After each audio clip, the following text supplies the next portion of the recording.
Good evening, everyone. How's it going out there? Welcome back here to a Friday night. It is 10:01 p.m. That's California time here. October 17th, 2025 is the date. Latest activity shows a 3.0. Looks like across the area. Well, let's see. It's west here of the Dominican Republic area. It looks like it may be over here around the Haiti area, maybe outside of Kingston region. Not showing up yet on the USGS map, but kind of an odd one. A little odd earthquake. It may actually be down here across this area. But that is the latest quake showing up there. Some deep activity showing up also into the... it looks like it's just off the Middle America Trench here. That's not going to be the earthquake, I don't think. That's 4.4, 76 miles deep there earlier. Let's see, I don't believe it's that one. Either way, it does look like we got some deeper activity stirring up here towards the Middle America Trench southern end.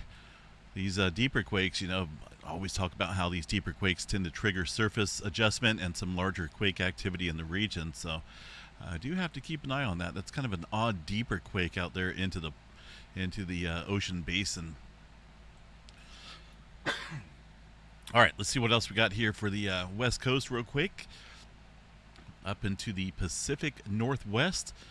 A couple earthquakes being reported out there around Mount Rainier, including a little 0.3 early this morning. I do want to go over here and double check the Mount Rainier stuff. We're just going to go over to the USGS page this time and take a look at a few things. Normally I'll go over to the PNSN network, but I want to specifically look at the a couple tilt meters around Mount Rainier as well. That's going to be this site right here, so we'll run over here. Hope everyone had a good Friday. Can't believe it's already the weekend. Crazy. This week went by pretty fast, at least for me anyway. Hopefully it did for you as well. Tilt meter. This is to the northwest there of the summit of Mount Rainier. I don't see anything in terms of any uplift or anything like that going on. Everything's kind of looks like a deflationary event. And again, that's way up north to the northwestern side there of Mount Rainier. As far as any seismograph stations go, there's there's probably a handful of some earthquakes out there in this graph. Maybe some rock falls, maybe some ice quakes out there. GPS stations offline there. See if this one's working. This one looks fairly current. No signs of any inflation there across the Mount Rainier area. These are very small readings. Look at this, a 0.04 of a meter. Just barely anything. So even if this was getting some slight inflation, we would see this go way off the chart with these type of readings here. So there's really nothing major going on there across the Mount Rainier area for now. Mount St. Helens as well has been having a little bit of earthquake activity, a little bit of swarming going on, so we'll double check that region as well. Let's take a look here. A couple earthquakes, highly visible here on the seismograph station. The USGS showing nothing, nada, zip zero. Although we got two earthquakes up there. That's in the last couple hours. Looks like there's been a handful more too throughout the last UTC time. This noise out here, hard to say what it is. It may be weather related. Let me check real quick with the weather map, because I seen that noise showing up there on the Mount Rainier station as well. I don't think it's rain. There's no rain up there really. Wind. Well, there's a little bit of wind up there, but not a lot. Throughout the day, maybe a little bit on the heavier side. Oh yeah, look at all that wind that was recorded out here through the Cascades earlier in the day. So that could be a lot of what we're seeing out there. And of course, the higher peaks are going to see maybe something higher than this. Some 45 mile per hour gusts out there around the Cascades. So that's what that looks like there on the seismograph station. But there is a couple earthquakes. This 2-pointer is from 9 o'clock this morning. Trimmer this evening, or slow slip events, as they're also called. 386. Still up there around the Vancouver Island ranges, also a little bit down here across southern coast of Oregon. It's just been a fairly solid number here. I'm just trying to compare what we've seen here in the last couple of weeks to any time in the past. Of course, they're not all going to be the same, but I do expect, Trimmer to behave maybe oddly, or maybe increase, or maybe decrease before a big earthquake out here. Who knows? Back in 1700 when the last big one happened, we weren't out here monitoring all the stations and picking up slow slip events and seeing what happened before the big one. Was there little microquake swarms going on? Was there a 5.0 or a 6.0? But from what I hear, the Cascadia out here, and what I've studied anyway, is that this doesn't just have like a 5 or 6. It just goes. There's no foreshock activity. Occasionally we'll get some smaller ones out here in the fold and thrust belt. In fact, in the last 30 days, we've had, it looks like a couple up there, some shallow ones. A more notable increase there across Washington. Of course, that's where a lot of the tremor activity is occurring downstream, down underneath this area. And of course, that results in further strain upstream. It does look like there's been a notable increase there of microquake activity. But yeah, when this thing goes, there's not going to be a foreshock of a 5 or a foreshock of a 6. It just pops, with a big earthquake. Northern California, latest one shows a 2.5 down here near Covelo. That is along the coast range here. Really nothing new to report across Northern California. The Bay Area, pretty quiet. I don't see anything going on. Not even a microquake out here in the last 24 hours, which is a little on the odd side, I would say. I mean, after a week of somewhat elevated activity here along the Hayward Fault, a couple different areas of quake activity off the San Andreas Fault. It's just a little odd to see it that quiet. Got 3 earthquakes here on the creeping section of the San Andreas Fault. The Parkfield section, pretty quiet for now. Extreme Southern California, as you can see here, it's a little quiet as well. One earthquake off the coast here of the Ensenada area, Baja California. Little 2.3 showing up there on the map. But aside from that, it's quiet. Really nothing above 2.5 out here. Very odd. You guys see that one earthquake here north of Colorado Springs today? It's a little odd to see a 3-pointer out there. I mean, earthquake activity can happen. It just doesn't happen all that often out here. If you look here on the map, this goes back to about 1900 or so, 4.5 and above, and nothing listed out here as far as that type of magnitude. This wasn't above that level, but I don't recall seeing anything out here in quite a while. It's been, I think, a couple months back. They had maybe a 4-pointer, low-grade 4-pointer out here. I don't recall exactly when, but it has been a couple months at least. So a little bit of activity out there today with that odd 3-pointer. The oil fields out here still rocking and rolling. Nothing new going on. One earthquake out in the Madisonville, Tennessee area. That sits well outside the New Madrid seismic zone up here around the Blue Ridge Mountains, and a couple other fault systems that are up there. Double check the audio, make sure everything's good. All right, taking a look here at the world view. We'll pull up the earthquake 3D map here and see what we got. There is a 1.5 up in Alaska right now.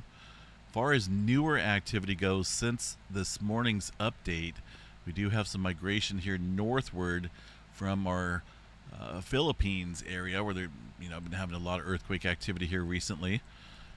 Looks like a 5-pointer into Taiwan. There's a couple earthquakes there close to the Manila Trench, which is a concern as well. I'm going to drop this just a little bit because it looks like we're past that. Are we past the 24-hour threshold or not? Maybe we're not. There's the 5-pointer up, 5.1 Alaska. Let me see here when that was. No, that was 8:08 this morning. So yeah, we're definitely well within the 24-hour threshold. It just looks like there's a lot more activity out here. And there is. Just the USGS really not showing it. Look at all this movement around the Philippines. A lot of white circles in there with the big activity here recently. Now we got that northward migration to watch for some further activity here. It tends to follow a little pattern here. And in the last week or so, it's been relatively quiet to about Taiwan, over here to Japan, and the southern end here of the Kuril-Kamchatka Trench. That looks like it's starting to fill in. Deeper activity here around the Izu Trench, adding further strain right there across the Nankai Trough. That had a decent swarm here throughout the year, and also last year. It's an area that's capable of producing a megaquake, and in fact, the Japanese meteorological agency put out a megaquake warning for that subduction zone last year because of the swarms that were happening around it, the increasing likelihood of a big earthquake occurring. It never happened, but it's the bad thing is it hasn't happened yet, so that means we do have to deal with it. Not like this occurred, a year ago, and it's not going to pop up again for another 80, 90 years or so, but that thing could be getting ready to produce a big earthquake. So keep an eye on that, especially with that deeper activity there into the Izu Trench. Older movement up north, so watch this area overnight maybe for some larger, newer activity. New Zealand three-pointer down there off the Alpine Fault, it looks like. A couple earthquakes there, Kermadec Trench northward. Still pretty quiet out here around Vanuatu and the eastern side here, Papua New Guinea. Some movement up here around the Java Trench. We do have some threes stretching up towards the Andaman Sea. Over across India, there's that five-pointer struck out there earlier this morning. In eastern Afghanistan, I believe that is. Yep, 5.5. Some movement out around the Mediterranean. Not a whole lot, but, if you look at this globe here in the last 24 hours, it's moving. There's no big earthquake activity, but there's numerous. The multitude counts out here are quite elevated globally, everywhere except for it seems like the West Coast right now. California is just a little light on the earthquake department. I mean, look at this. We only got about 35 earthquakes in the last 24 hours. These are very small microquakes. Where's the cluster occurring if there's 30 earthquakes up here? There's 10 up there. A couple down south here. We got a new one popping up here in the last few minutes around Ontario, California. That's off the let's see, I'm not for sure which fault system that's on. It doesn't show it up here on the map, but one new quake. Either way, it's really spotty out there today. Let's go check out the Big Island of Hawaii. Kilauea Volcano should be getting close here to another eruption. It's almost, you can almost predict it. It's crazy. Rinse and repeat cycle out there. I wish I had a lot of free time. And of course, it does take some money to go out there. But I would love to see this firsthand. I did get some offers there from a few viewers that own some property out there on the Big Island and offered some room and board there. One of these days I'm going to have to take that up. I do appreciate that. Look at that level scene here where we're at right now. This is a last eruption back there end of September, beginning of October. We're just about there, so we should be seeing a decent eruption here soon. This one is a little bit longer in terms of the length of time for accumulation of magma below.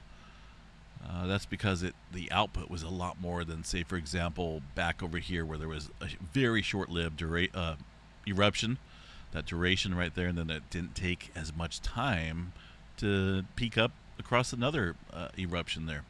But this one fairly fully outputted, so to speak, and then now we're back up. So it could happen anytime here, folks. All right, let's take a look here, see what else we have, if there's anything else major going on. Like I say, just a lot of activity. Quite a bit of movement, but nothing big yet. Largest magnitude here in the last 24 hours goes to that 5.5 in eastern Afghanistan. And in fact, the top 3 5-pointers were early this morning. Really hasn't been that much activity. A 5.0 in Taiwan, but watch that migration northward here. Space weather activity, well, Look at this. It's sending off a departing goodbye, see you later, possibly, once it goes back around the sun again, sending off a little flare. Not anything big. It looks like just a little C flare. I did drop my flare threat because that is just about off the center or the earth-facing side here of the sun. So right now, these guys still showing 60% for M flare, X flare at 15. I dropped mine here after observing the sunspots and their magnetic complexity to a 5% chance for X flare and about a 40, maybe a 45% chance there for M flare activity from any of these remaining sunspots. But this one is, like I say, it's just about off over there on the western limb, and we're left with a couple sunspots back over here, and of course others. But I'm watching this group over here. It looks like there's a little bit of complexity within some of these sunspot cores that we'll keep an eye on. That's why I'm kind of keeping the X flare around 5% or so. There's some definitely some complexity there. We'll watch that. Coronal hole that is still somewhat facing us. You can see it a little bit better. It looks like there's another one starting to form here, unless it's a filament. Maybe a filament right here. Yeah, coronal hole number 87. Definitely scooting more off here to the western side of the sun. This image is that's 23:03 UTC time, but we're already way into the day of the 18th at almost 0530. So that's behind a little bit, but somewhat recent. No major auroras expected. Pretty quiet across the board there, as you can see. G0. KP index up around maybe 4. There's actually, it looks like there's something stirring up right now. Crazy, when everything gets dropped, things take a surprise turn. But that's not that big of a deal. But it looks like it might be slightly increasing with a little bit of southward tilt here. Notice that has opened up. All these run times here are negative with the BTBZ component, so that's pointing south there. We're looking at where'd this come from? Look at that density. Unexpected CME maybe? Because there's no high-speed solar wind stream. It's fairly low. But we do have something out there in terms of the density. So stirring up some unexpected aurora activity out there. All right, let's see what else we got. Storm Prediction Center. This is for tomorrow, so Saturday. A pretty big deal out here across portions. You can see all the states here: Oklahoma, Texas, Louisiana, Arkansas, Missouri. A couple other back over here as well around Jackson.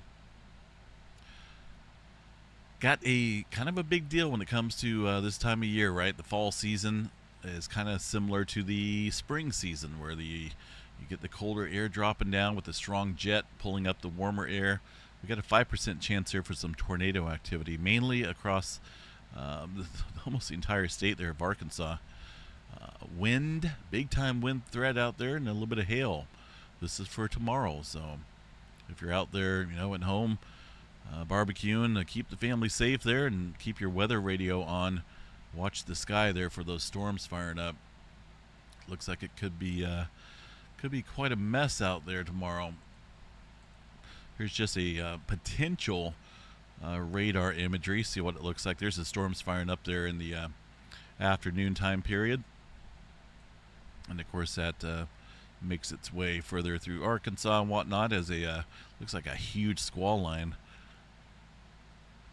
before heading off to the east there. But there's going to be a lot of beneficial rain coming in there as well. For the west coast out here, wait a minute, where's my let me see here.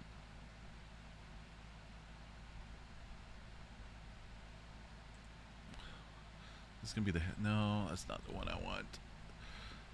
Is this even the right one? Well, down the road here, it does look like we're going to see some decent precipitation out here across California. They put me here in Northern California in the high risk here for some heavy precipitation around the 25th of this month. Looks like maybe we'll have some type of atmospheric river event. That looks a lot less than what it did last night, but these weather models could change, obviously. But that's showing more of a northward downpour, so to speak, when it comes to that rainfall accumulation. But does look like the storm door is definitely open. Maybe a hurricane out there along the Atlantic. That's a ways out there, though. It's around the October 30th time period. Who knows if that will play out. We'll definitely check back on that. But that's a GFS. Let's see what the ECMWF model shows this far out. I don't know if it's going to go to the 25th or not. Nope. Just barely. But there is a atmospheric river that's going to hit the about Northern California northward into Oregon and Washington. So we'll have to watch that. I definitely could use some more precipitation here.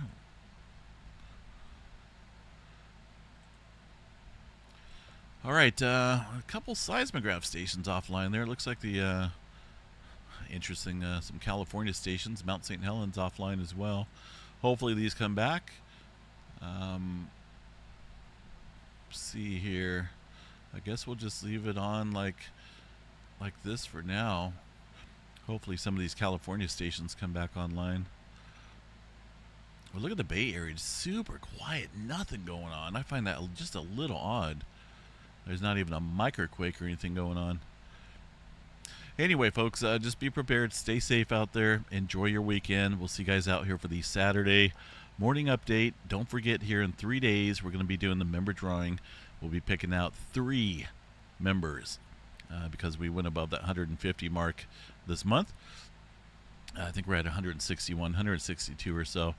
So if you're not a member, jump on board. I think the rates there to become a member are fairly reasonable. If you compare them to other channels, it's actually lower than what some of the other channels want you to pay. So it doesn't matter if you're the lower level, the higher level. You guys get the same perks and whatnot. That higher level, as far as membership goes, is just an option if you wish to support the channel more. But we'll be giving some prizes away on the 20th, something we do every single month. And pick out 3 winners, so jump on board. We'll see you guys out here for the Saturday morning update. I'm out of here. I'm ready to get some Z's. Have a good one.